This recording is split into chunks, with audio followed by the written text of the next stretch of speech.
Rudy, nice to meet you. I'm Kendra Thompson, your new defender. What happened to Rick? He's been reassigned. You got a lot of experience with cases like mine? I have enough. I read your file. But I want you to tell me what happened that night. Think you could get me some more coffee? Listen, this isn't a fucking Starbucks. We don't have that kind of time. You'll get your refill when I get your statement, okay? Okay, so I drove over to my ex Julie's house about 10 p.m. on Tuesday night. She'd been shacked up with this guy, Matt, for about 6 months. And you and Julie have joint custody of your 11-year-old son, Jonathan, with your visitations on the weekends, correct? Yes. My last couple of visits with Johnny, I saw he's got these bruises on his arms and back. I could tell something's wrong.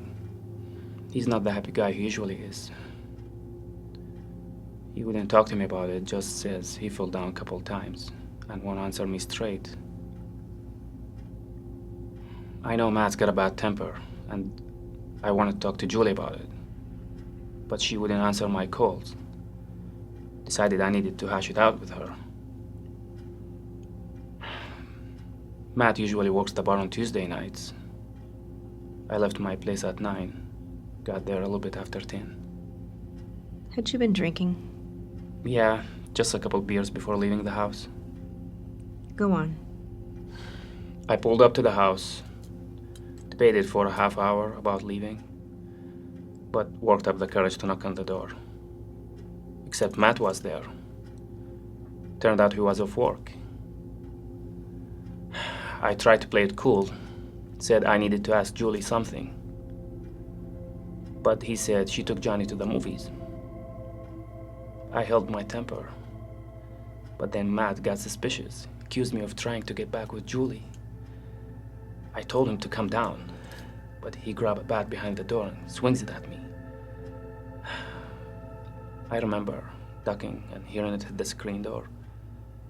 I ran back to my truck and got my gun.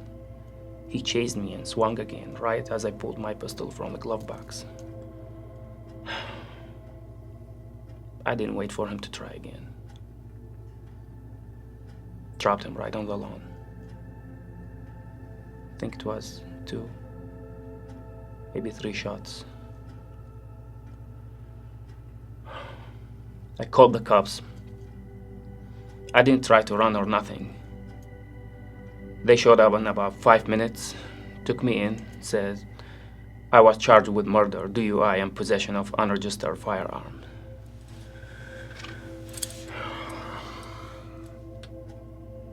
Thankfully, Johnny didn't see any of it. I'm fucked, ain't I? There may be extenuating circumstances. How? Nobody saw it go down? Look, I can't. Seriously? What kind of a term? Rudy, shut the fuck up and listen to me. Believe it or not, I'm good at my job, and I'm here to help you. I've defended 30 self-defense cases in the last 9 months. Got 13 acquittals, 10 were reduced to misdemeanors, 7 less than 3 years jail time. First things first, no witnesses is not a bad thing. They gotta show premeditation beyond a reasonable doubt. Concern for your son counts. We can get physical evidence from your boy, and he won't have to testify to any abuse.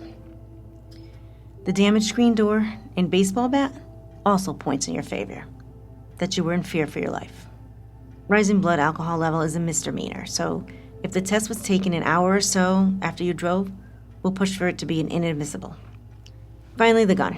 You told the police you bought it from a private party sale 3 years ago. We'll need to dig up texts and emails between you and the seller to verify the sale. Less than $1,000 fine if it leads to anything, especially if it's bundled with a self-defense charge. Like I said, I'm good at my job. Also, if it comes down to it, I may have to subpoena Julie for her interview, or put her on the stand as a reluctant witness if I can't reach a deal with the DA. Are you good with that? Okay, if you're sure that's necessary. Play that card if we need to. Cream and sugar?